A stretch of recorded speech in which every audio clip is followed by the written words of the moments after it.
Tracking rain and a freezing cold front, our team is timing it out hour by hour and when temperatures could take a double-digit dip.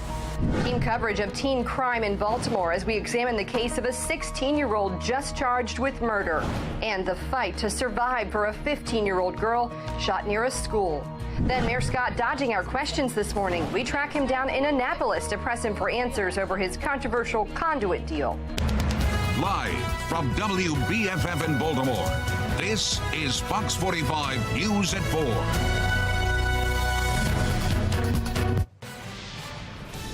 Breaking news at 4 o'clock right now. A 16-year-old arrested and charged after 5 Edmondson High School students were shot, one of them killed. It comes after a concerning number of young people are involved in crime in Baltimore. That includes 6 juveniles shot since Tuesday, the latest happening just last night. And right now in Annapolis, lawmakers are looking to make changes to how kids involved in crime are held accountable.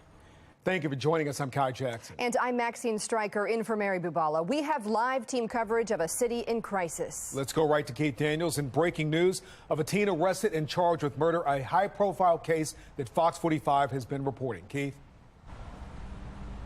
Well, Kai and Maxine, 16-year-old Deontay Dorsey was killed in that shooting, and tonight police say a 16-year-old boy is responsible for that shooting, and he's charged with first-degree murder.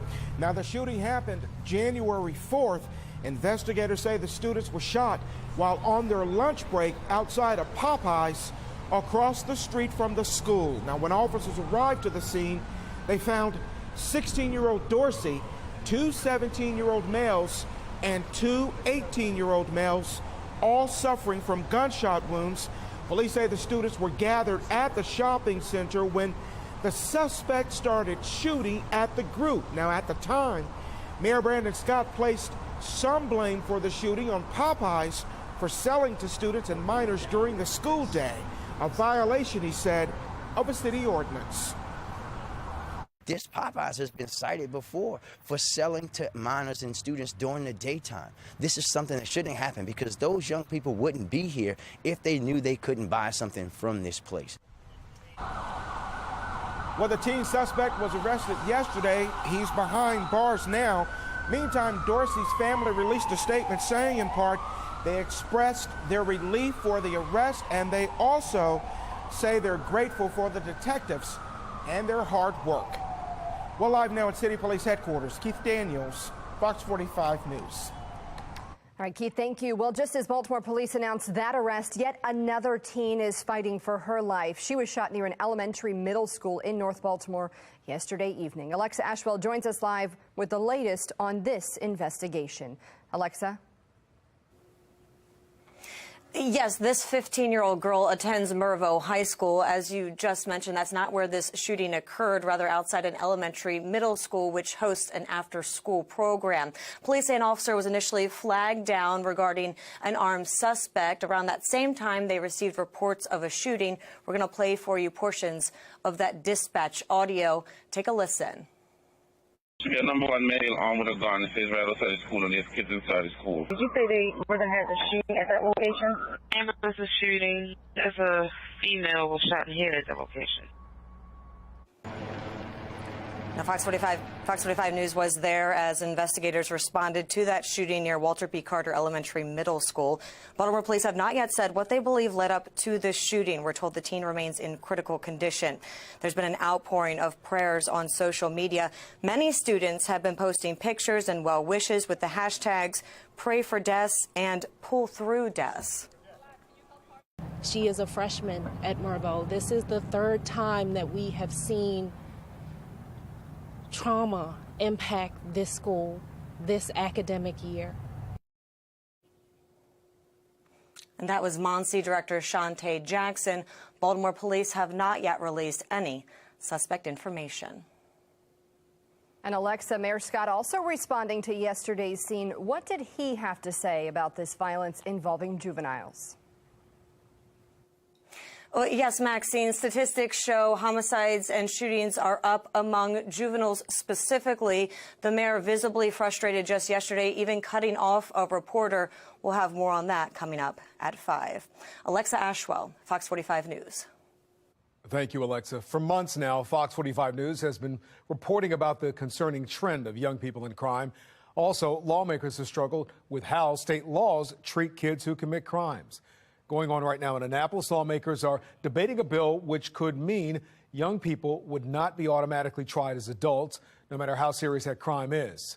Senator Jo Carter is a sponsor of that bill. She's the same senator who authored last year's juvenile justice reform, which prohibits the arrest of anyone under the age of 13 for most crimes. Under this new bill, Senator Carter says keeping juveniles in the juvenile court system would reduce childhood trauma, provide care not available in the adult system, and save money for court hearings. The very children under our current law that could be automatically charged as an adult, tried by a jury, are not even eligible to serve on a jury because they're under the age of 18. So right there, you're talking about a major hypocrisy and inconsistency in our system. Well, the bill already getting pushback from the victims advocate group, the Maryland Crime Victims Resource Center. Vincent Hill will bring us a live report from Annapolis tonight at 5 o'clock. Governor Wes Moore's choice to lead Maryland's Department of Juvenile Services is moving forward with no Republican support. A Senate committee approved Vincent Schiraldi's nomination. Republican members of that committee say while he's qualified for the role, they have concerns over what they call Schiraldi's radical reform policies that treat offenders as the victims and neglects the true victims' rights to justice. Their words. The committee goes on to say, we can't ignore the significant increase of juvenile crime in our schools and in our communities. Schiraldi's nomination goes to the full Senate for approval.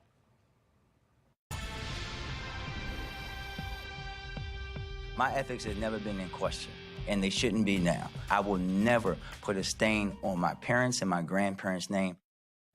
Mayor Brandon Scott is on the defensive today after several elected leaders come out criticizing his deal with BGE over the city's underground conduit system. Fox 45's Mackenzie Frost questioned the mayor today about the contract and the mounting frustration from some. Mackenzie joins us live with more. And Mackenzie, what's the mayor saying today? Well, the mayor had a lot to say earlier today when he was questioned, especially when he was facing questions about criticisms from State Senator Mary Washington. The state senator took to Twitter yesterday voicing her frustrations, really unleashing her frustrations about this deal. Mary Washington says that she believes Mayor Brandon Scott is destroying the credibility of the office of mayor with this contract that has been made with the city and BGE for the conduit system. But in return, Mayor Brandon Scott says the state senator doesn't know what she's talking about and is simply chalking all of this up to politics.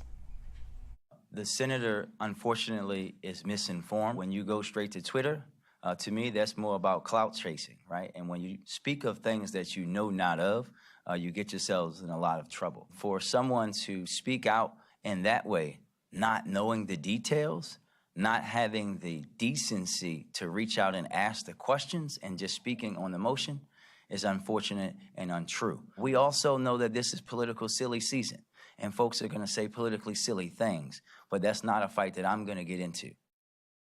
Well, Mackenzie, it's not just Senator Mary Washington who's voicing some criticism. Others inside of City Hall have also expressed their disappointment with this deal. Yeah, absolutely. Most recently, we're seeing Councilman Zeke Cohen talk about this deal. He says that he feels this contract was rushed, and that comes on the heels of what we saw happen yesterday, where we had City Council President Nick Mosby and City Comptroller Bill Henry both skip the Board of Estimates meeting where that contract was approved out of protest, later holding a news conference answering questions about this, and they believe that this is the wrong deal for Baltimore City. The Comptroller and City Council President also calling on Attorney General Anthony Brown to get involved and investigate what's going on between the city and BGE for the conduit. Mayor Brandon Scott was asked about that investigation and potentially even future lawsuits that are being discussed as well. Here's what he said. Well, we'll see what happens with that. Good luck to them both. Now, we have spent all day talking with other people, community members, about this deal, and we're digging into the possible connection between Mayor Brandon Scott and BGE. We'll have a lot more for you about this deal coming up at 5. We're live in the newsroom. Mackenzie Frost, Fox 45 News. Mackenzie, thank you. And that brings us to our question of the day. Who do you believe Mayor Scott is acting on behalf of? The poll just went live. Head to foxbaltimore.com/vote to weigh in. Taking a look at the quad box, a boil water advisory is still in place for Cockeysville, Hunt Valley, Sparks, and Broadmead. That's in northern Baltimore County. The advisory was issued Tuesday night following a water main break. And overnight, a man in Virginia was dragged to his death by a D.C. Metro police. Say the man was with his dog. The train doors closed while the dog was inside the train. The man was not able to get free before the train started moving. He died in the hospital. Baltimore boxer Gervonta Tank Davis pleads guilty to a 2020 hit-and-run case. 4 people were hurt in the crash in Baltimore. His sentencing is set for May 5th. And we're waiting on Baltimore's ethics board as they weigh penalties against Council President Nick Mosby.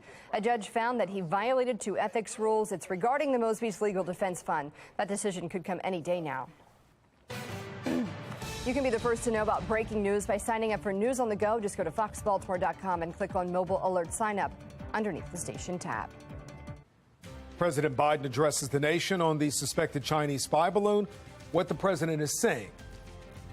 And a tangled web involving a former Baltimore County employee and tens of thousands of dollars of allegedly embezzled funds.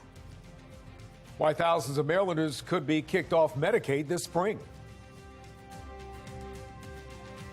And continued clouds, mild, and even a little bit of rain on and off for the evening commute tonight. I'm going to let you know what comes behind all this and how big the cool down is into the weekend in my Weather Authority forecast.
Fox 45 News, winner of 17 2022 Regional Emmy Awards, more than all other Baltimore news stations combined.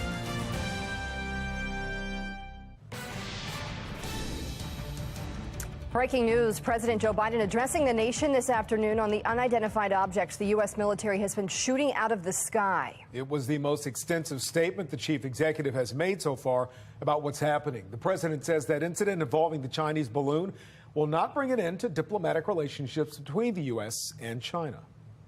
Now, we'll also continue to engage with China, as we have throughout the past 2 weeks. As I've said since the beginning of my administration, we seek competition, not conflict with China. The president also explaining how the United States will be dealing with aerial objects in the future. We're going to keep adapting them as the challenges evolve, if it evolves. In addition, I've directed my national security advisor to lead a government-wide effort to make sure we are positioned to deal safely and effectively with the objects in our airspace. Well, President Biden says the steps that will be taken will lead to safer skies for air travelers, the military, scientists, and for those on the ground. Also breaking right now, parts of a report from a Georgia special grand jury investigating former President Trump's actions after the 2020 election have been made public. According to the report, the grand jury recommends the Fulton County District Attorney consider indicting some witnesses for perjury. The grand jury also unanimously determines there was no widespread voter fraud in Georgia that could have overturned the 2020 election. Grand jurors heard from 75 witnesses, including several Trump allies and top Georgia officials. Donald Trump supporters say the former president did absolutely nothing wrong. The former director of Baltimore County's Agricultural Center is accused of embezzling tens of thousands of dollars. Maryland state prosecutor has slapped Chris McCollum with 21 charges that could put him away potentially for decades. Jeff Abel has an update. Chris McCollum spent a decade as director of Baltimore County's Agricultural Center in Cockeysville.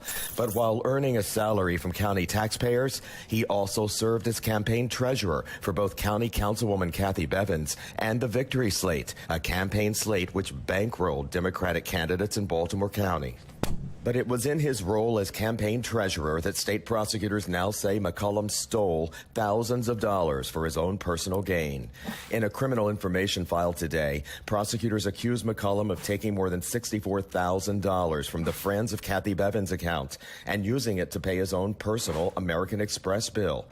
He's also accused of taking more than $28,000 worth of campaign checks and applying them to his own personal account for his own personal use.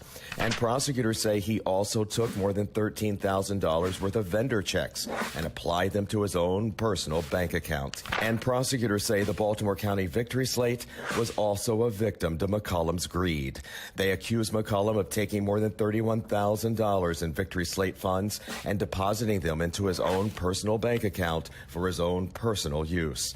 All of this was allegedly happening while McCollum was director in a key county position. To work for the county or any level of government, it's a privilege because you are entrusted with taxpayer money. 2 years ago, an investigation by the county's inspector general revealed that McCollum had made $30,000 in unauthorized purchases while on the county payroll. In light of this most recent finding by the state prosecutor, we questioned County Executive Johnny Oslewski whether the county should dig deeper into how McCollum spent tax dollars during his 10 years of employment. While we wait for his answer, taxpayer advocate David Williams says the verdict is clear. There's a strong appearance of political connections, political impropriety here. Your gravy train with the taxpayer should come to an end immediately. McCollum has now stepped down from his county job. He now faces 21 charges of theft, embezzlement, and perjury. Jeff Abel, Fox 45 News. We're tracking a weather maker live this hour. The rain has finally moved into our region. You're looking at live pictures in Towson, Baltimore, and Ocean City. Now we expect this weather maker to kind of stick with us through your Friday morning commute. Let's bring in Chief Meteorologist Jonathan Myers. Kind of messy all day, right? Yeah, there's a little bit of nice time this morning. Yeah, yes, that's true. 64 degrees before the rain came in, so that's pretty impressive. After 71 yesterday, we're at least enjoying warm temperatures. We can't complain too much, but the roads, they're kind of messy. We got some light rain and drizzle still behind this main line of heavier rain that's across Cambridge, back down into deep southern Maryland. And that will continue to slide south and east. But there is much more where this came from. This area in yellow, that's a tornado watch. Severe weather all the way up into the Ohio Valley. A snowstorm going on up around Chicago. And then ahead of all this, we have super warm temperatures getting again into the 60s. We've dropped back down at least temporarily into the 50s as we're still well ahead of our cold front. But some of the rain has rain cooled us. There is, again, much colder weather behind all of this. but it is going to take a little bit of time to get here. Temperatures thus far today in the 60s, dropping down into the 50s as we work to the overnight hours. Let's take some time, take a look at this future scan, because we've got the on and off rain. You try to plan around this because, again, we'll have some wet roads, but it won't be the bad visibilities and the hydroplaning quite as much as we work into the early evening. But then by tomorrow morning, we do this all over again. Notice our cold front. Well, you're not going to see the cold front, but you're going to see the rain with it here through about, say, 6 to 8 a.m. and then maybe a heavier line of rain, and could even see a rumble of thunder between about, say, 9 and 10 and about noontime as that cold front shifts east. Early highs likely in the low to mid 60s, but then temperatures could tumble into the 50s and maybe even 40s by late in the day as that front shifts eastbound. It's a much different looking and feeling day heading into Saturday. So 63 for tomorrow.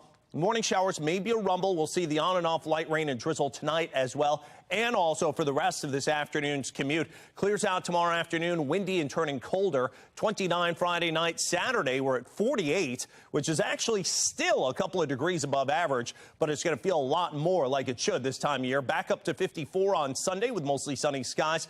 Clouds increase on Monday. Could see a slim risk of a shower and some stray showers around for Tuesday, Wednesday, Thursday as temperatures dip back down through the 50s. Mid-50s Tuesday and Wednesday, low 50s by Thursday, but no signs of winter really in that entire 7-day forecast. Before you head out on your morning commute tomorrow, make sure to tune into our morning show. Our team will have the latest on the rain along with any traffic issues that may pop up. We're live on the air from 4:30 through 10 a.m. 23 city schools showing 0 students proficient in math of those tested. Project Baltimore's continued push for answers from school leaders. Plus, as we mark Black History Month, how a new documentary is telling the stories of players of the Negro League baseball, the ordeals they overcame.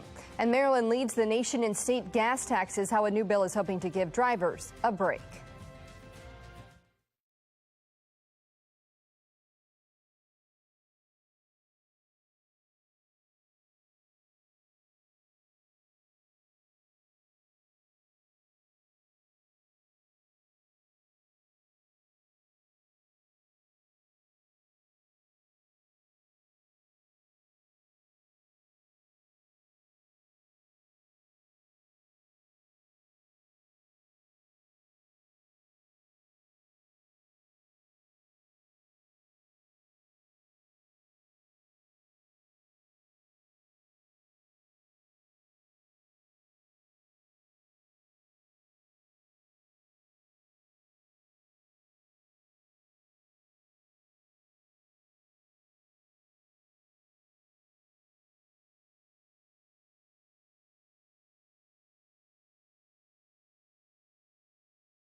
Well, in your consumer news, Ford is halting production on its electric F-150 Lightning pickup truck. Ford says production stopped on the EV because of a possible battery problem discovered in vehicle inspections.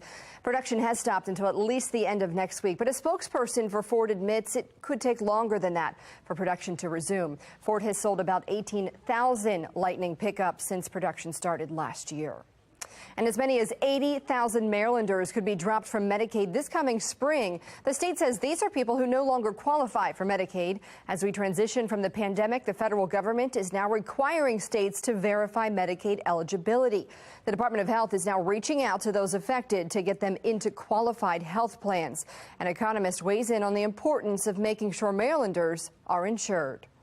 If they fall through the cracks, it falls to taxpayers and ratepayers. So because what you end up having, of course, is that more people enter the healthcare system through the emergency room. It becomes uncompensated care, and someone's going to pay for that. Someone has to pay for that uncompensated care. So we as Marylanders, whether we're covered or not, we want other people to have coverage, because if they don't, then our rates are going to go up.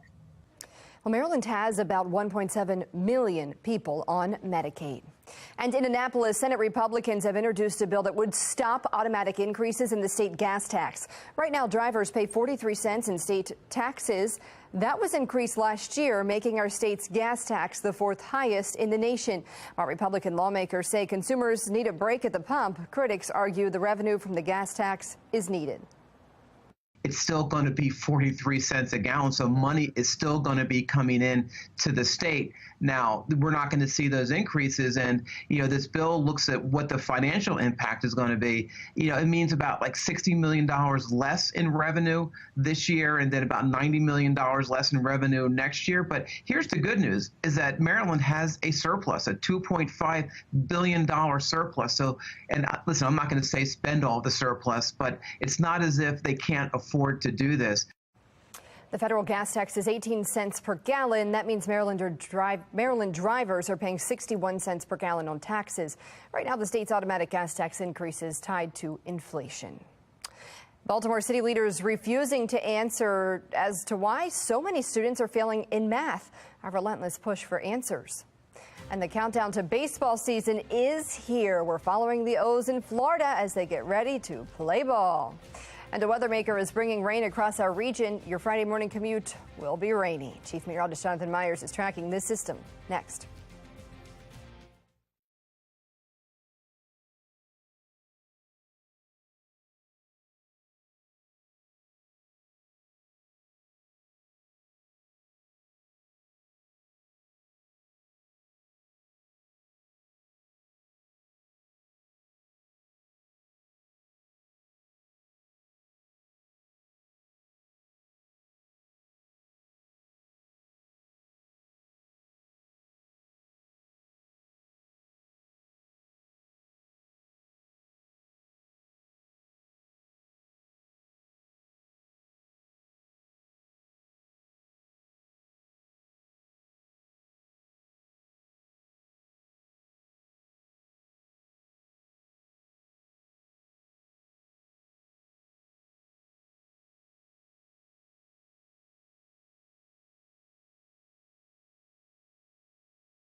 Baltimore City schools are under fire after a recent Project Baltimore report finds nearly 24 schools where not a single student tested proficient in math at grade level. But as Project Baltimore's Chris Papps explains, instead of sitting down to answer questions, the school system's response follows a pattern we've seen for nearly 6 years. It was a revelation that couldn't be ignored. And our kids are not caught up, but we're passing them. Astonishing and so sad. A Project Baltimore investigation finds 23 Baltimore City schools where 0 students among those tested scored proficient in math. In total, 2,000 students from those schools took the state math test.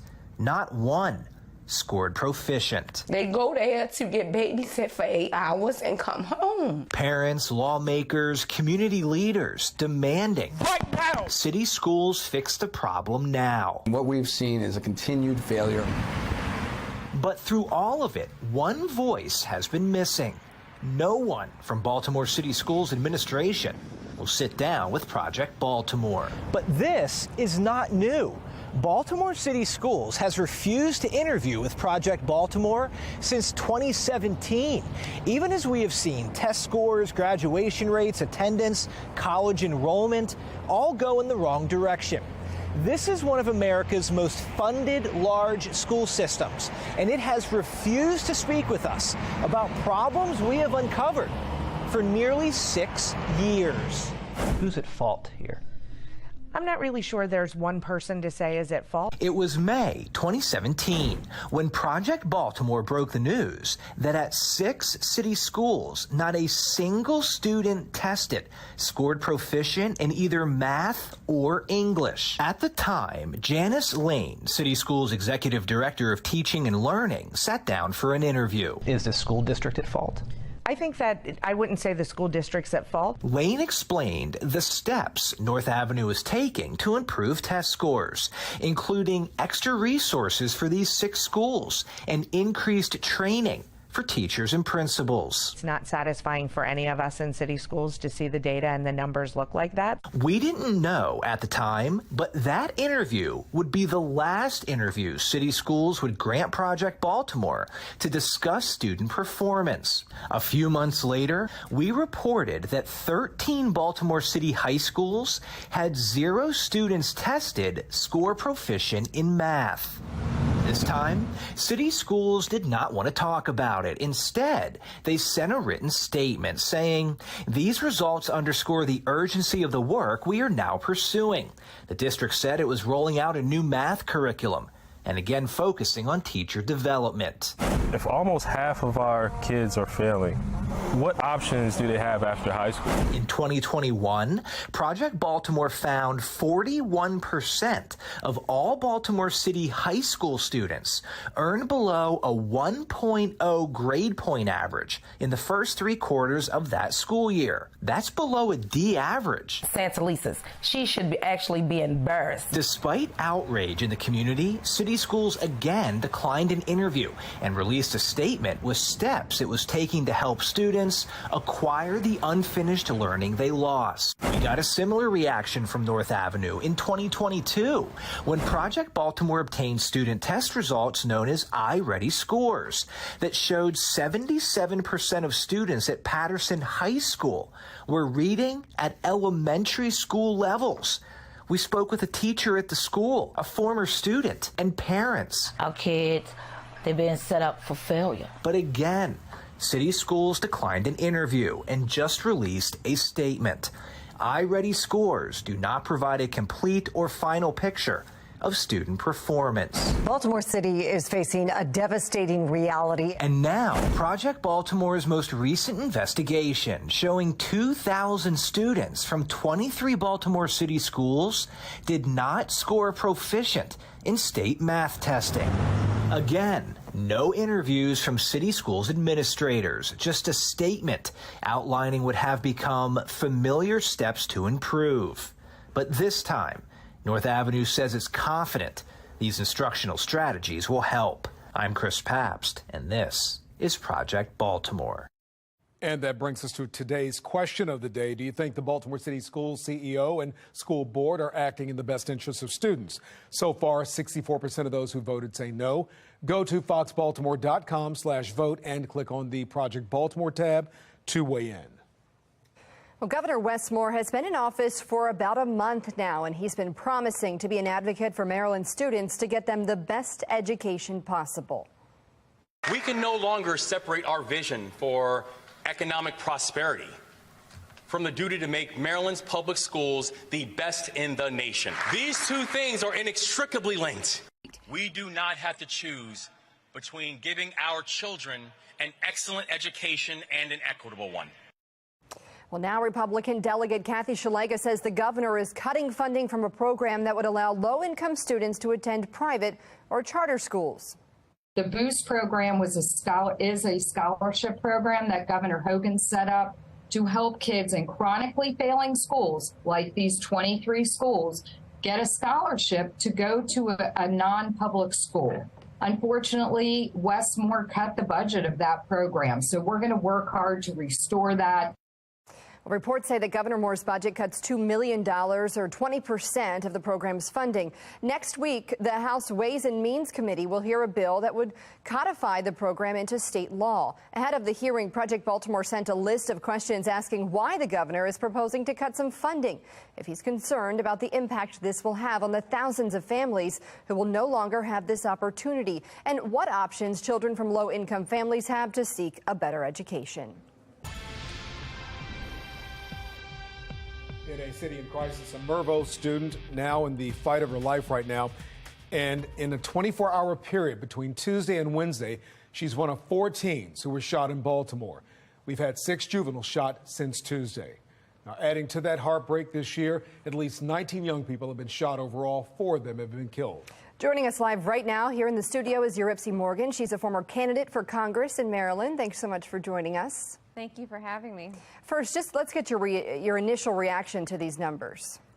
It's devastating. You know, as a mother, I mean, it is devastating. As a resident of Maryland, it's devastating to hear these numbers, and my heart goes out to all these families who are suffering as a result of this violence.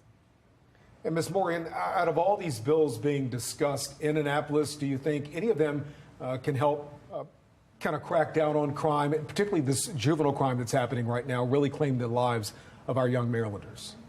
Yes. You know, look, the reality is that in Baltimore, we've had leadership that has been incredibly lax on violent criminals. If you hear the mayor talk about some of the issues, I know he was very upset yesterday when he was asked during a press conference about what needs to be done, what can actually happen to make people safer. And he, you know, kind of lashed out at the reporter who asked him that question. But it's a fair question. When you've had leadership who has been incredibly lax with this, you know, idea of being soft on crime, well, don't be surprised when criminals take up that mantra too, and they start committing more crime. So I would say that at least the new state's attorney who has proposed legislation that would increase minimum sentences for people who have illegal guns, that's a huge step in the right direction. Many city and community leaders have said that this is a problem that affects generations and the same families over and over again and isn't something that can simply be changed overnight. What do you say to that, and what do you suggest?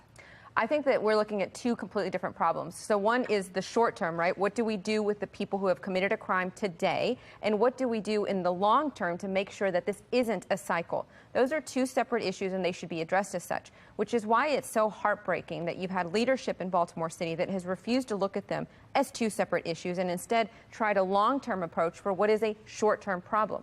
Yes, we have to address the long-term cyclical issues that create generational trauma, right? But at the same time, there's nothing wrong with saying that a criminal who walks up to a group of young people and starts shooting intermittently, that person should not be put in jail immediately and for a long time. If we can separate those 2 issues, put the criminals away and deal with them appropriately, and also have the wraparound services that would deal with the long-term trauma, that I think would help go a long way to solve Baltimore's issues. Yeah, Ms. Morgan, of course, you're talking about what happened at Edmondson Westside High, and I know you were listening to the fact we've been reporting that someone has been arrested in that case. So, again, a lot to unpack here, and we appreciate your analysis, Ms. Morgan. Thank you. Thank you. Again, we've been speaking with Yuripsi Morgan, a former candidate for Congress in Maryland and also an attorney. Thank you. Well, more than 100 Baltimore faith leaders, Mayor Brandon Scott, and Baltimore residents gathered this morning to call for a greater investment in Baltimore's vacant housing problem. The organization Build says it will cost more than $7 billion over several years to address the vacant issue. At the event, speakers stressed the presence of vacant buildings, facilities, crime, and more, and mentioned how this can contribute to inequality in the city. It was these exact vacant homes that did not allow us to have friendly neighbors, but drug dealers who felt comfortable selling drugs and selling drugs on what we consider holy ground. They felt welcome on this particular block because, in their eyes, no one lives here. Well, neighbors call for greater investment from the state and city governments and business leaders to demolish and refurbish vacant homes. They believe that will make the city a safer place. Last year, 3 firefighters lost their lives battling a vacant house fire on Stricker Street when it collapsed. Lieutenant Paul Buttram, Lieutenant Kelsey Sadler, and paramedic Kenny Lacayo all died when that burning building they were in collapsed on them. Nearly a year after the tragedy, Baltimore Fire Chief Nels Ford resigned when a report found there were cultural issues in the department. The report also revealed there was significant confusion during the Stricker Street response. No one was certain which firefighters were on the scene and trapped inside of the building. The families of the 3 firefighters who died are suing the city. Their suit alleges the city could have prevented the deaths by demolishing the building because it had caught fire multiple times in the past. It also says the firefighters were not made aware of the danger in the home, and the department did not have a clear protocol for responding to vacant buildings. The hope is the city will address the safety of firefighters in the nearly 15,000 vacant homes throughout Baltimore. Another year of the CIAA tournament is days away from coming to Baltimore. How the week-long event is giving exposure to black restaurants. And the Orioles are gearing up for Major League Baseball. Morgan Atson will join us with all the day's happenings in Florida.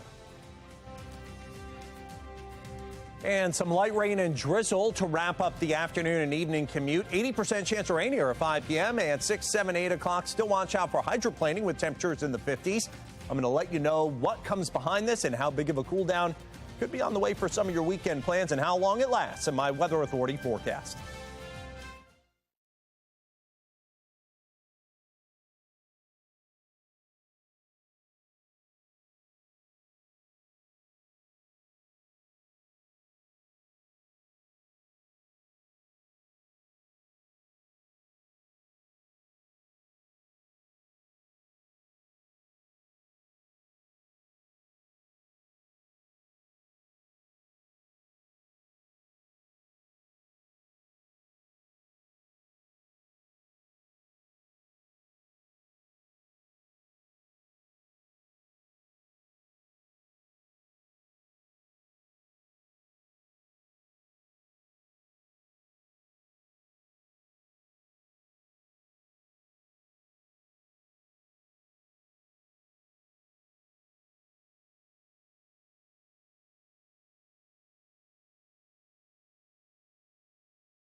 Got it.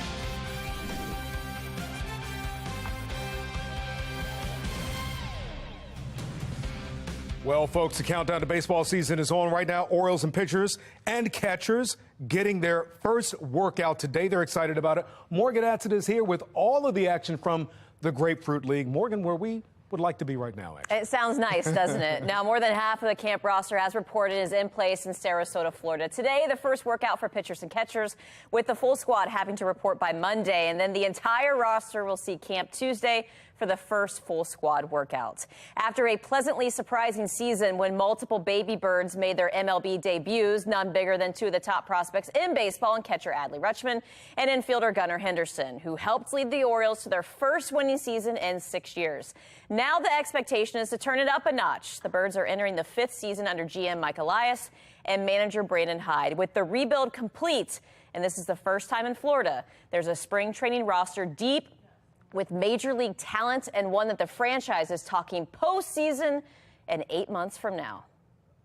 We really like this team, and it's going to be a dogfight. I know that, but I think we got a good shot to get into the playoffs this year, and we're going for that. I think this group is really equipped to be the ones to lead us to the playoffs and beyond. So I hope that's how it plays out.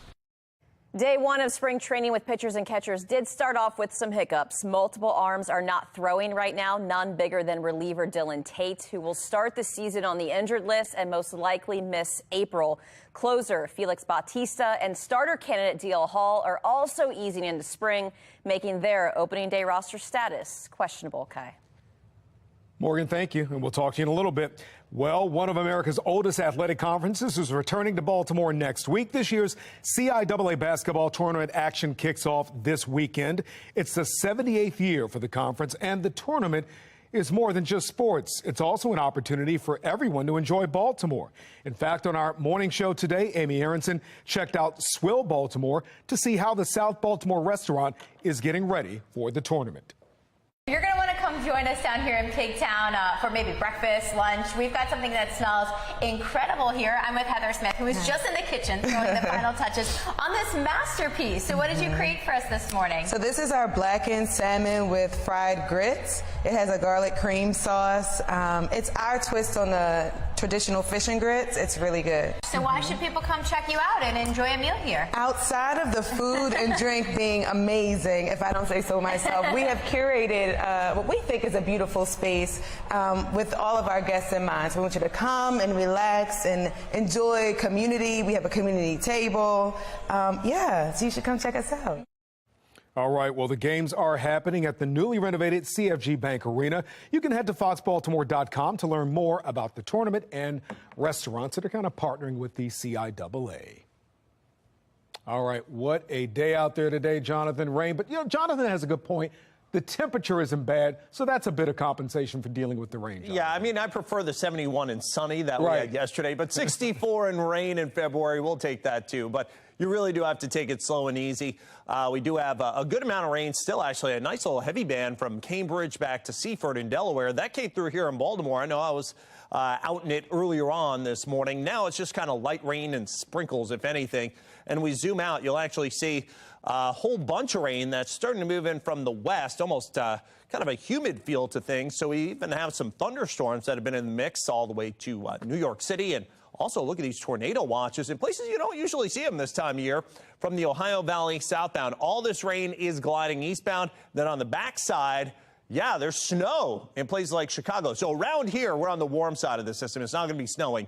And you can see that 55, mostly cloudy now on the Toyota East Harbor Skycam. Doesn't look too good out there. Those roads are still going to be wet, still have that hydroplaning potential, although it's not coming down as bad as it was just a couple hours ago. Winds out of the south-southeast at 3 and our humidity at 96%. Where it's rained, which is for most of us, we've got temperatures in the 50s. Where it really hasn't, Easton all the way to Denton, we're in the low to mid 60s still. We actually had a high of 64 today, which now ratchets us up from the 7th warmest meteorological winter now to 41.3 the average temperature. We've taken the 6th place position, and I wouldn't be surprised over the next several days to maybe even push it to the 4th. and the 5th and maybe even the 3rd. It's going to take a little work to get to 2 and 1, but nonetheless, you see the showers here in Baltimore now. The warmth, we're part of that. There are thunderstorms out to the west. Could even see a rumble of thunder tomorrow morning as this front rolls on through and the cooler air rolls in for us. Future Scan says overnight tonight, some on and off showers and drizzle through 5:45 to 8 a.m. Still more the same. Temperatures get into the 60s early. There's your cold front coming through with a heavier rain potential. Again, it could be some downpours between about 9 and noon. Beyond that, look at the temperatures coming down. Well down into the 40s into late tomorrow afternoon after that early high in the 60s. 48 on Saturday, 54 again. There we go. We're warming up on Sunday. Monday could see a slim chance of a shower, 60. And sorry, snow lovers, none of that in this forecast with Tuesday, Wednesday, Thursday still highs in the 50s and maybe some spot showers. All right, Jonathan, thank you. Well, before you head out on your morning commute tomorrow, make sure to tune in to our morning show. Our team will have the latest on the rain, along with any traffic issues that might pop up. We're live on the air from 4:30 a.m. until 10:30 a.m. or 10 a.m. I'm sorry, 10 a.m. Not trying to make the team stay here longer. Sorry, guys. Well, coming up at 5 o'clock, homicides and shootings are down overall in Baltimore, but the number of kids shot and killed is on the rise. We'll have a closer look at the youth crime crisis in Baltimore. They were bridging a lot of gaps along the way. As we recognize Black history, the new project showing the adversity Negro League baseball players had to endure and how they overcame those challenges.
You can call this next story a mixture of sports, history, even civil rights.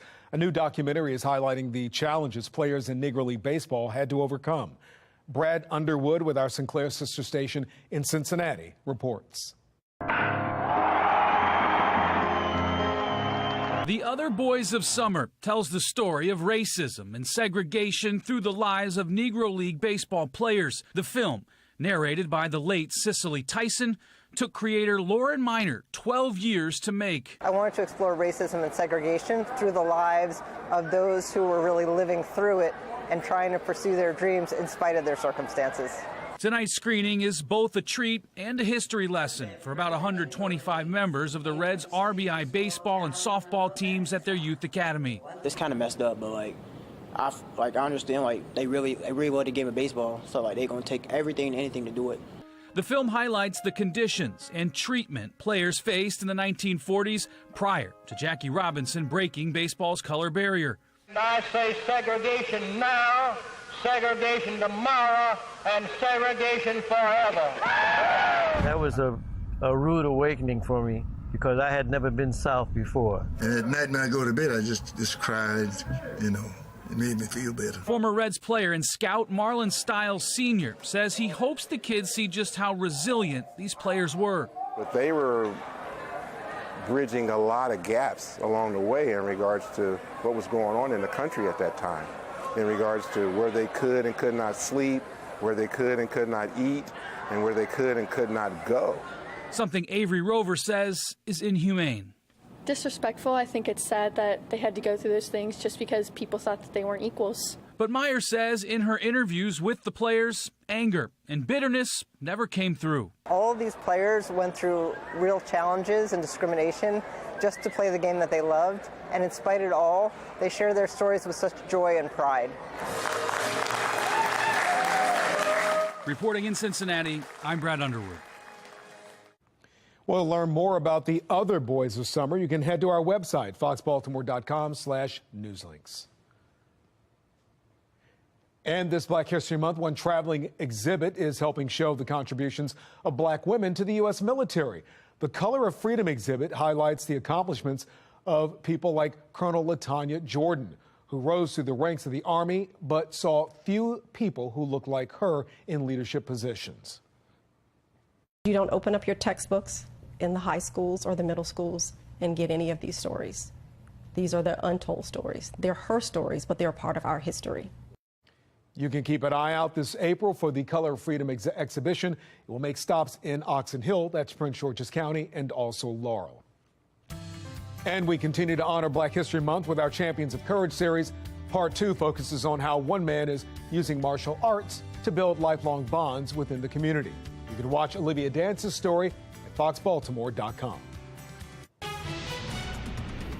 All right, the latest weather maker coming through. Couple of spot sprinkles and light showers through the remainder of the evening and overnight hours. See there through about 7, 8 o'clock, 8:45, 9 o'clock. By 10 o'clock, maybe a band of showers rolling through, and then it gets more interesting into, look, tomorrow morning. Look at some of that heavier rain that's beginning to roll in. I'm going to let you know coming up in just a couple of minutes how long it's going to take to get out of here and what comes behind it. Stick around. See you back here in a few.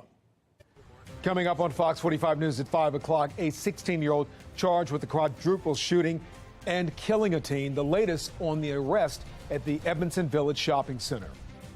Also, the controversy over the mayor's Conduit deal is growing, how he's responding to the criticism.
Breaking news right now. A 16-year-old is arrested for murder, a mass shooting that injured 4 other teens. The latest on the investigation into Deontay Dorsey's death. And teens getting shot and killed at an alarming rate, breaking down just how bad Baltimore's youth crime crisis really is as one young girl fights to survive. What does Mayor Brandon Scott stand to gain? Fox 45 News presses him on why he's pushing his BGE Conduit deal when others are in opposition to it. Live from WBFF in Baltimore, this is Fox 45 News at 5.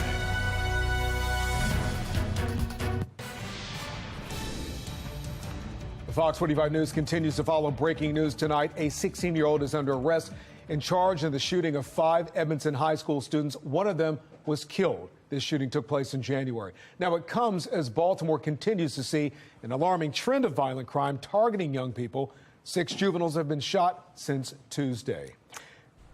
And good evening. I'm Kai Jackson. And I'm Maxine Stryker. We have live team coverage on the violence crisis on Baltimore Street among youth. We begin with Keith Daniels, who joins us live now with this latest arrest for murder. Keith? Well, Maxine, 16-year-old Deontay Dorsey was killed in that shooting. And tonight, police say the person responsible for that deadly violence is also a 16-year-old charged with first-degree murder tonight. Now, the shooting happened January 4th. Investigators say the students were shot while on their lunch break outside of Popeyes across the street from the school. When officers arrived to the scene, they found 16-year-old Dorsey, 2 17-year-old males, and 2 18-year-old males, all suffering from gunshot wounds. Now, police say the students were gathered at the shopping center when the suspects started shooting at the group. At the time, Mayor Brandon Scott placed some blame for the shooting on Popeyes for selling to students and minors during the school day, a violation, he said, of a city ordinance. This Popeyes has been cited before for selling to minors and students during the daytime. This is something that shouldn't happen because those young people wouldn't be here if they knew they couldn't buy something from this place. Well, the teen suspect was arrested yesterday. He's behind bars tonight. Meantime, Dorsey's family, in a statement, expressed relief with this arrest, and they say they're grateful for the hard work that detectives did on this case. We're live at City Police Headquarters now. Keith Daniels, Fox 45 News. Keith, thank you. A 15-year-old is fighting for her life at an area hospital after police say she was shot near an elementary middle school in North Baltimore yesterday evening. Alexa Ashwell joins us live right now with statistics that show juvenile homicides and shootings are up in Baltimore. Alexa? Yes, Kai. While homicides and shootings are actually down across the city, those crimes are up among juveniles. The latest victim, a 15-year-old Mervo High School student. We got number 1 male armed with a gun. It says right outside the school, and there's kids inside the school. Did you say they were going to have a shooting at that location? Calls for help leading to this scene outside Walter P. Carter Elementary Middle School, where students were gathered for an after-school program in North Baltimore Wednesday evening. Here, police say a 15-year-old Mervo High School student was shot. She is a freshman at Mervo. The teen is one of 17 juveniles to be shot in the city so far this year. That's an 88% increase compared to the 9 juveniles who were shot this time last year, according to statistics from the Baltimore Police Department.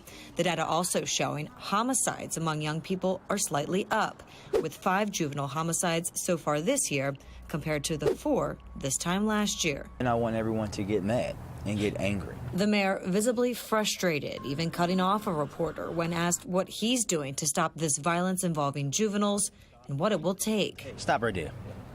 I'm telling y'all tonight, I'm not up for it. I'm not up for the dumb questions. I'm up for real questions, not the stupid ones tonight. Let's be honest. What happened here is about breakdowns in our community. As for what led up to this shooting of a Mervo High School teen, police not yet saying. We need anybody who saw anything, heard anything, or knows anything to please let us know. Meanwhile, online, there's been an outpouring of prayers on social media. Many students have been posting pictures and well wishes with the hashtags Pray for Deaths and Pull Through Deaths. There isn't one thing that's going to stop things like this from happening. The student has not yet officially been identified. No suspect information has been provided. Alexa Ashwell, Fox 45 News. All right, Alexa, thank you. Well, for months now, Fox 45 News has been reporting about the concerning trend of young people and crime. At the same time, lawmakers have struggled with how state laws treat kids who commit crimes. Going on right now in Annapolis, lawmakers are debating a bill which could mean that young people would not be automatically tried as adults, no matter how serious the crime is. This is a live picture now. Senator Joe Carter is the sponsor of the bill. She is the same senator who authored last year's juvenile justice reform, which prohibits the arrest of anyone under the age of 13 for most crimes. Under this new bill, Senator Carter says keeping juveniles in the juvenile court system would reduce childhood trauma, provide care not available in the adult system, and save money for court hearings. The very children under our current law that could be automatically charged as an adult, tried by a jury, are not even eligible to serve on a jury because they're under the age of 18. So right there, you're talking about a major hypocrisy and inconsistency in our system. The bill already getting pushback from the Victims Advocate Group. The Maryland Crime Victims Resource Center. Vincent Hill will bring us a live report from Annapolis tonight at 6. Governor Wes Moore's choice to lead Maryland's Department of Juvenile Services moves forward without any Republican support. A Senate committee has approved Vincent Schiraldi's nomination. Republican members of the committee say while he's qualified for the role, they have concerns over what they call Schiraldi's radical reform policies that treat offenders as the victims and neglects the true victims' rights to justice. The committee goes on to say we can't ignore the significant increase of juvenile crime in our schools and in our communities as well. Schiraldi's nomination now goes to the full Senate for its approval.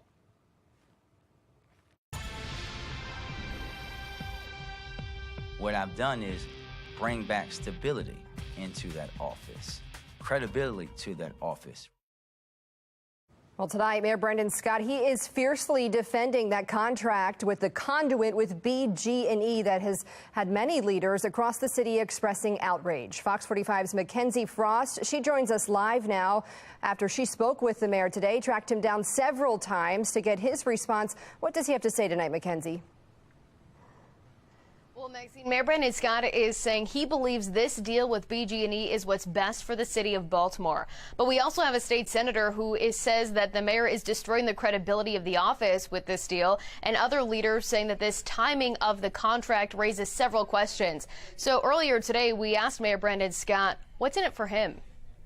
The fight over Baltimore's 700-mile-long underground conduit system is heating up. We believe we are right, and he is wrong. City Comptroller Bill Henry, City Council President Nick Mosby skipping Wednesday's Board of Estimates meeting in protest over the contract with Baltimore Gas and Electric, giving control of the conduit to the company. State Senator Mary Washington unleashing on Twitter, saying the mayor is destroying the credibility of the office. Good morning, Bill. Good morning. After not answering our questions in Baltimore Thursday morning, Mayor Scott, Senator Mary Washington said you're destroying the credibility. The mayor driving off to another event in Annapolis.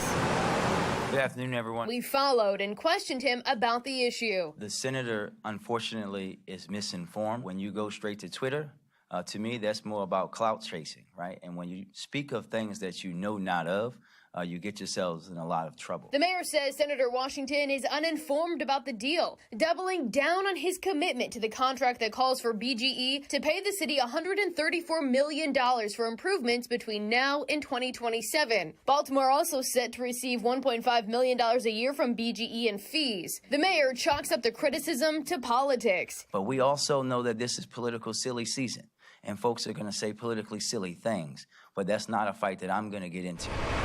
But it's not just Senator Washington taking issue with the deal. Councilman Zeke Cohen also raising questions about an agreement he calls rushed. Mosby and Henry now calling on the Attorney General Anthony Brown to intervene and determine the legality of the board's actions. Mayor Scott also appears to be fine with conducting business in a manner that abuses the power with which the people have entrusted him from a transparent and open and accountable government. The mayor now simply responding. Well, we'll see what happens with that. Good luck to them both. BGE was run by Calvin Butler when its parent company Exelon merged with Pepco in 2016. Working on that merger, attorneys with Venable Law Firm in Baltimore. Chairman of that firm, Jim Shea. the same Shea who served as Baltimore City solicitor until January 2023. Do you have anything to gain personally from this contract? Mackenzie, that's the most disrespectful questions you've ever asked me. No, I don't have anything personal to gain. I do what's right for Baltimore, not what's right for me. Butler, now the CEO of Exelon. Fox 45 News sending questions to Butler asking, when did you start negotiating the contract between BGE and the city of Baltimore? How does the contract benefit the people of Baltimore? While the mayor calls the pushback political games. Mayor Scott, if you lose re-election, would you work for BG&E? Mackenzie, two things for sure. I'm not losing re-election, and I'm not working for BG&E. He's vowing never to work for the company. I'm never going to work for BG&E. That's not what I do. I'm a public servant, and that's how I live my life. Does that mean you are running for re-election? Is that a commitment? No, I am. The frustrations over the Conduit control aren't just coming from politicians, though. I think it's quite unfortunate that the mayor took upon himself to use just his power of his office. Community leader Reverend L. Hathaway says the mayor should care about the criticism from others. When 2 out of 3 of those elected officials say, wait a minute, let's take a closer look at that, they're really speaking for the majority of the residents of Baltimore City. Meanwhile, the city council's investigative committee launched by Council President Mosby into this contract is ongoing. Now, according to online public records, BG&E's PAC donated $2,500 to Mayor Brandon Scott's campaign in January. Live in the newsroom, Mackenzie Frost, Fox 45 News. Mackenzie, thank you. Tonight, Baltimore City Councilman Zeke Cohen is demanding the Board of Estimates be reformed or abolished. The councilman says the mayor's ability to force approval for his conduit plan, despite so much pushback from other city leaders, is unacceptable. Cohen is promising to introduce a bill to either democratize the board or end it. And that brings us to our question of the day. Do you think Mayor Scott is acting in his own interests or on behalf of city residents? So far, 94% of those who voted responded himself. You can vote right now at foxbaltimore.com. More than 20 charges of embezzlement and perjury, the latest on the indictment of a former Baltimore County employee who's accused of stealing tens of thousands of dollars. President Biden promises to shoot down any threat flying over America. Details on his address to the nation. And the next several hours, they're warm, but they're also a little unsettled. Be aware you still have some puddles and hydroplaning possible on roadways for the evening commute, even though the rain has kind of moved south and east for now. But more to come late tonight. Take a look by 6 a.m. Temperatures could be in the 60s, but the showers redevelop. I'll let you know how long it lasts through your morning commute tomorrow on the Future Scan and my Weather Authority forecast.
Breaking news tonight, President Biden addresses the nation over objects flying over U.S. airspace. The president says the U.S. has no indication objects targeted over the weekend are tied to China's spy balloon program. Now, these are his first formal remarks about the 3 UFOs in North American airspace. The objects are believed to be much smaller than that Chinese surveillance balloon that the U.S. previously downed off the East Coast. We're not looking for a new Cold War, but I make no apologies, and we will compete. And we'll responsibly manage that competition so that it doesn't veer into conflict. This is increasingly confident that the 3 objects down last week did not pose a serious threat. Officials are working on creating new protocols on how to handle similar situations going forward. And in Georgia, a newly released report indicates a Fulton County special grand jury found there was not widespread fraud in the 2020 election.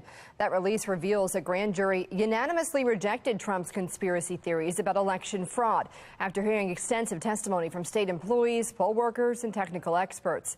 Trump's team today saying the former president did nothing wrong in the wake of the 2020 election. He's accused of asking Georgia's Secretary of State, though, to find the votes necessary for him to win Georgia, which could equate to solicitation of election fraud.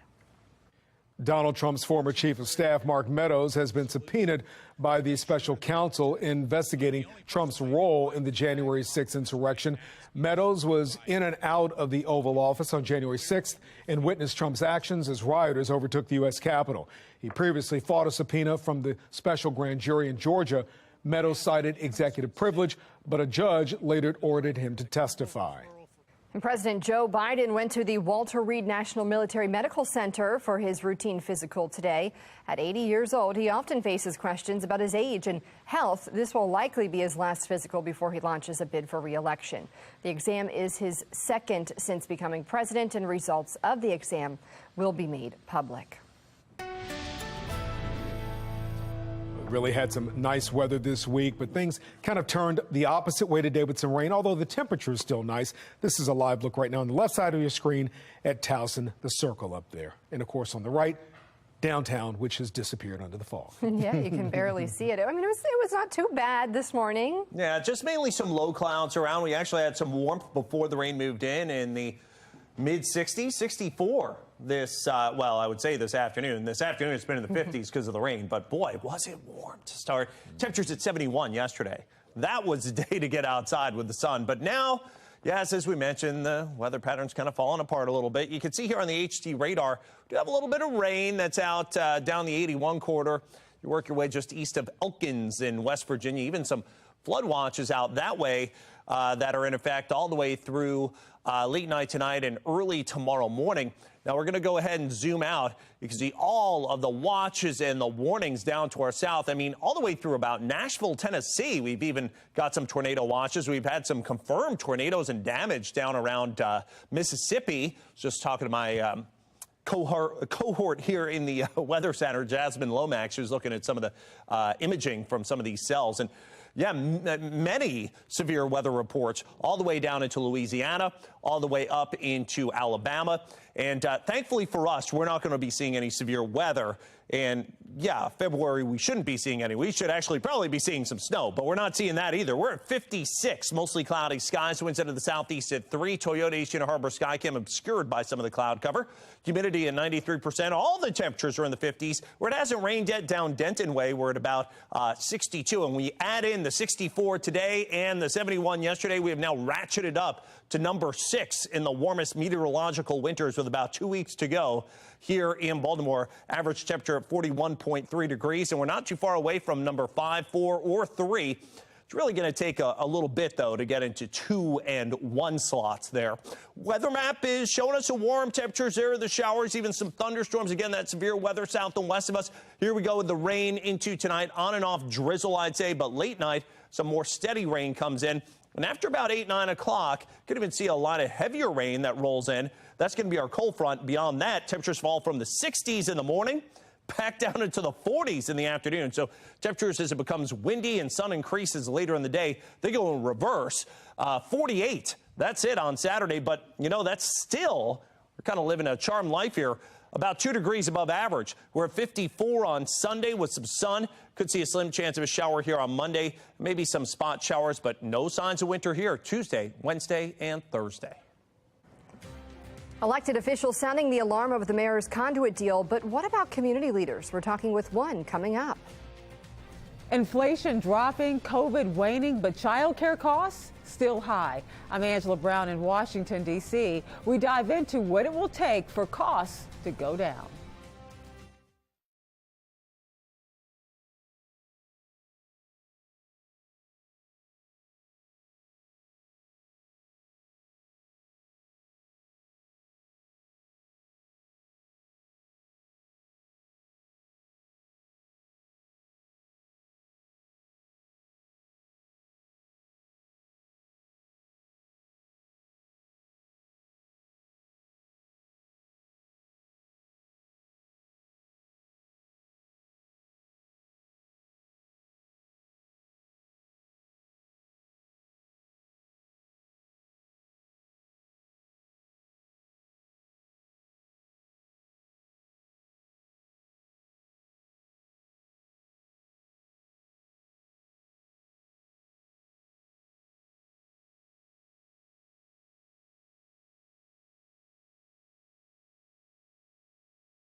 Well, right now, as workers head back to the office, child care costs are soaring. The big question, will these child care expenses ever level out?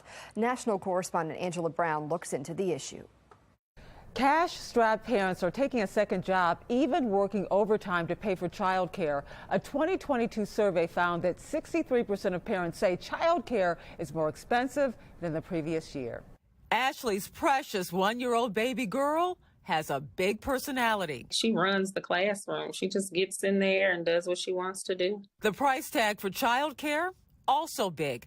Ashley discovered the price jumped $30 a week from 2019. It's weird when the price of things goes up, but the pay doesn't. Inflation dropping, COVID waning, child care costs not budging.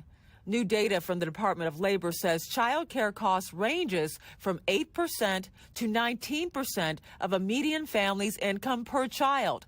That's anywhere between $5,300 to $17,000 per year when adjusted for inflation. This is a lot still the aftermath of COVID, both on workers not coming back into the child care industry. It's also an artifact of the sickness we've had. Dr. Jeff Heyman from Cedarville University believes some relief may come this May if the president lifts the COVID public health emergency. So I think in May, if he does what he says, of course, he said before he was going to end the crisis, and he didn't. He extended further. So if May is truly the end, I think we're going to get some supply help. But that won't help this mom of 5. Child care, still too expensive. She fills the gap with family and babysitters. Since everything else in the world is more expensive, naturally, babysitters also would like to be paid more. 31% of parents say they are taking on a second job to pay for childcare, stressing out parents already worried about leaving their kids at daycare. Some kids are more adaptable than others, so they're like, oh, it's okay, I'll go with a babysitter and I'll have fun and I'll see you after you get home from work. And then there's other kids that it's really stressful for them. They don't want to go.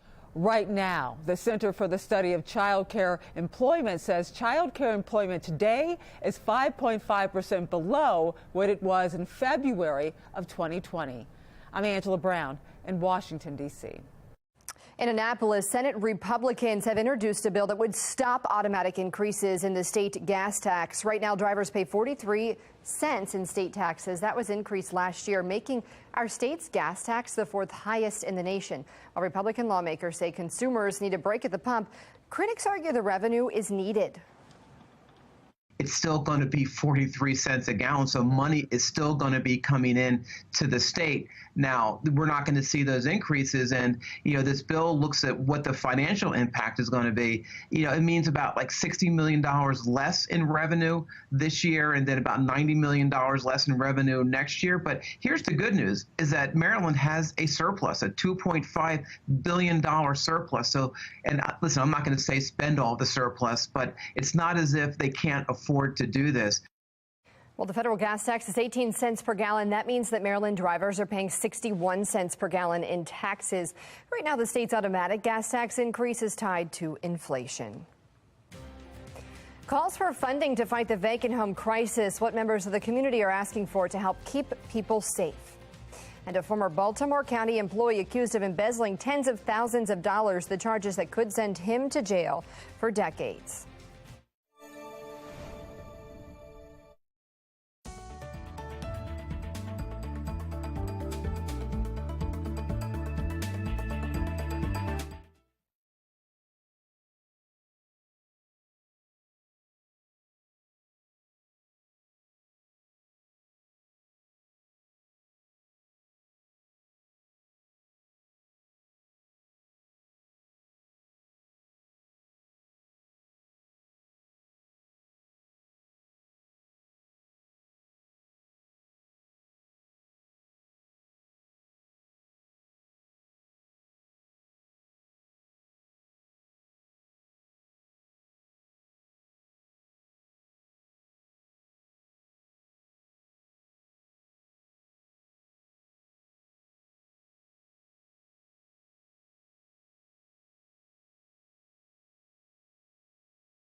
The former director of Baltimore County's Agricultural Center stands accused of embezzling tens of thousands of dollars. As Jeff Abel explains, Maryland state prosecutor has slapped Chris McCollum with 21 charges that could put him away for decades.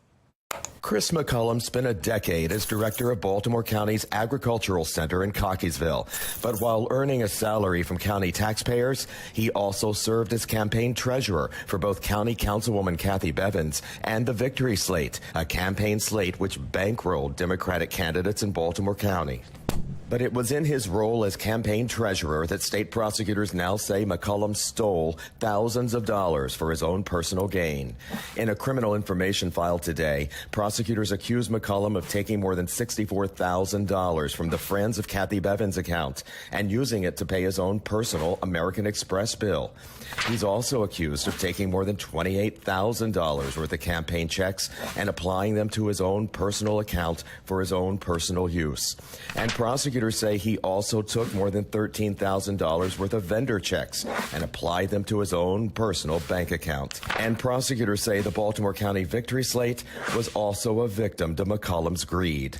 They accuse McCollum of taking more than $31,000 in Victory Slate funds and depositing them into his own personal bank account for his own personal use. All of this was allegedly happening while McCollum was director in a key county position. To work for the county or any level of government, it's a privilege because you are entrusted with taxpayer money. 2 years ago, an investigation by the county's inspector general revealed that McCollum had made $30,000 in unauthorized purchases while on the county payroll. In light of this most recent finding by the state prosecutor, we questioned County Executive Johnny Oslewski whether the county should dig deeper into how McCollum spent tax dollars during his 10 years of employment. While we wait for his answer, taxpayer advocate David Williams says the verdict is clear. There's a strong appearance of political connections, political impropriety here. Your gravy train with the taxpayer should come to an end immediately. McCollum has now stepped down from his county job. He now faces 21 charges of theft, embezzlement, and perjury. Jeff Abel, Fox 45 News. Mayor Scott, Senator Mary Washington said you're destroying the credibility. If anyone has questions, those questions. Well, in a city in crisis, we continue to press Mayor Scott for answers on his deal with BGE over the city's conduit system. That deal would give BGE control over 700 miles of pipes and wires that run underneath the city. The mayor's agreement with BGE means the company will pay a reduced rent to the city, and in exchange, BGE is agreeing to make millions of dollars in improvements to the system. However, there are serious concerns with the agreement and how the mayor is getting it approved. Yesterday, Mayor Scott had the Board of Estimates approve the plan despite 2 members protesting the vote. City Council President Nick Mosby and Comptroller Bill Henry both say the mayor is abusing his power. This situation is yet another example of the administration failing to lead in a manner that is grounded in respect for others. We believe we are right, and he is wrong. Well, in addition to the procedural concerns, in November, voters made it clear that they didn't want a sale of the conduit system at the ballot box. And while the mayor says this deal is not a sale, many are concerned with how much control it could give BGE. We're joined now with one concerned member of the community, Pastor Al Hathaway. Thanks so much for talking with us tonight. Good evening. How you doing? We are good. Thanks for being here. So as a community leader here in the city, are you worried about the mayor's plan, and are you hearing concerns from others? Yes, I am. When you have 3 elected members of the Board of Estimates, and 2 of those members that are elected by the people protest, it seems that there should be a pause. It seems that there should be some further study and research of this deal. The mayor says it's a good deal. When you think about it, BG&E is a good corporate citizen. It's been a corporate citizen for over 200 years. If it's a good deal, it should be fully explained. Reverend Hathaway, maybe it is a good deal. That sounds great. But whether it's us, people, reporters particularly, asking the mayor about crime or this BGE deal, I'm going to ask you to respond to this, and you're one person. I'm not asking you to speak for all of Baltimore. The mayor oftentimes seems absolutely dismissive when reporters ask him questions, if not even combative. How do you, as a citizen, how do you react to that, and how do you think Baltimoreans react to that? I believe it causes us to pause because we expect the kind of discourse from our public leaders. that is a discourse that involves us, that includes us, that does not dismiss us, but is engaging for all of us. Because we want to understand, government is for the people, by the people, of the people. How do you think voters will respond to controversies like these coming from the mayor's office in a future election? Well, one, when voters have voted that they do not want to sell an asset, and then that asset is not stolen but given as management, it means as if they're not being respected. I think when voters are not respected, they do reply in kind and say that those political leaders should not be respected as well at the voters' box. All right. Reverend Al Hathaway, thank you, sir. Thank you.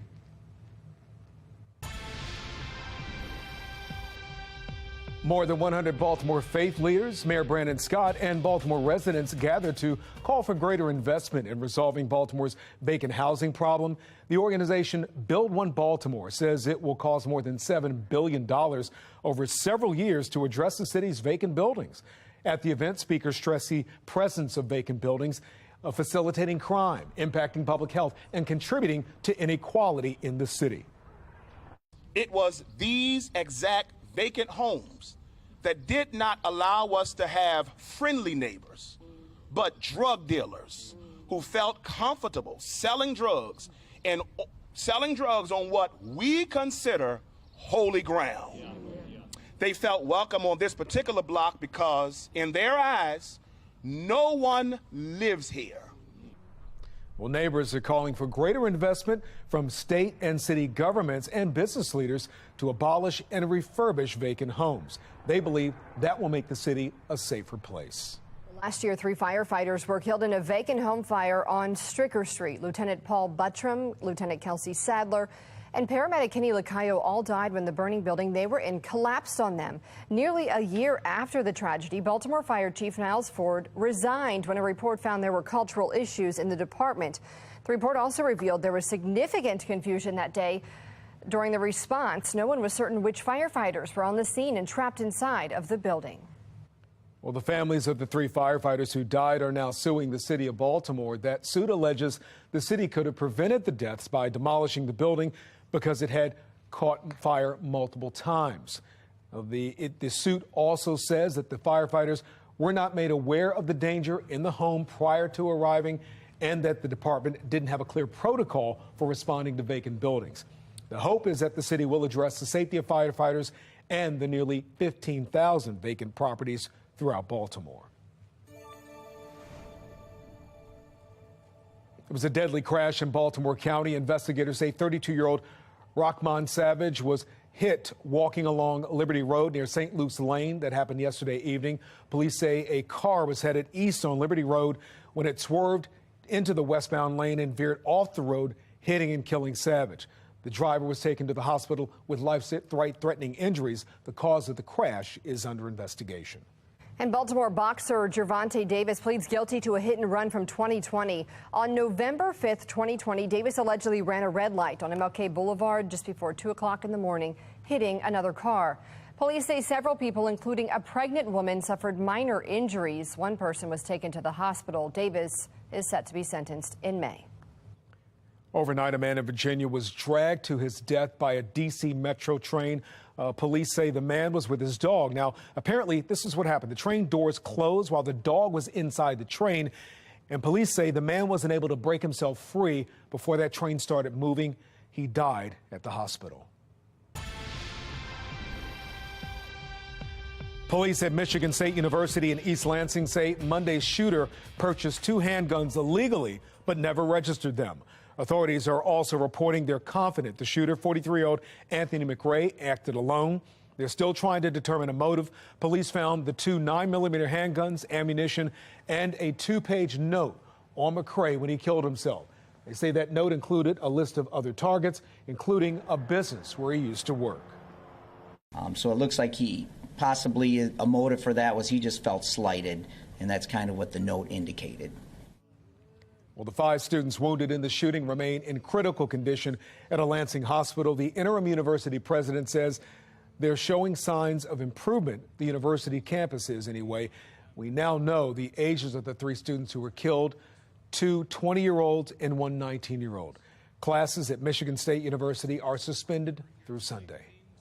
And as we learn more about the mass shooting in Michigan, another shooter in a separate case is sentenced to spend the rest of his life in prison. You will never see the light of day as a free man ever again. That was a judge's message to the 19-year-old Peyton Gentrin, the man who killed 10 people at a Buffalo supermarket. He pleaded guilty to 10 counts of murder and terrorism motivated by hate. He is sentenced to life in prison without parole. That's the maximum sentence possible in state court. He also faces 27 federal charges for last year's shooting, and those could result in the death penalty.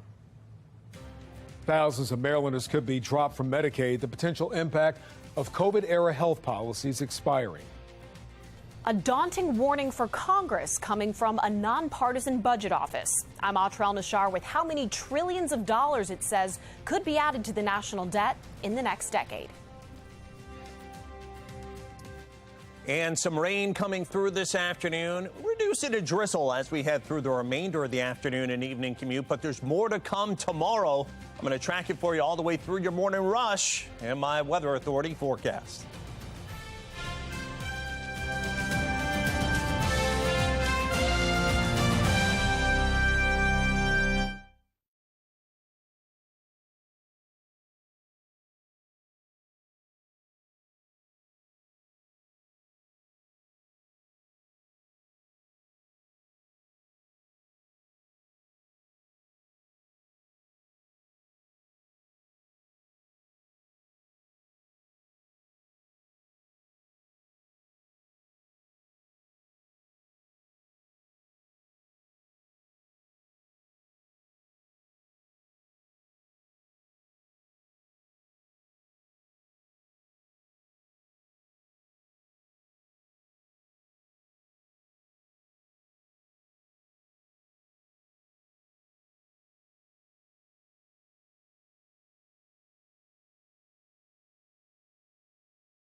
The non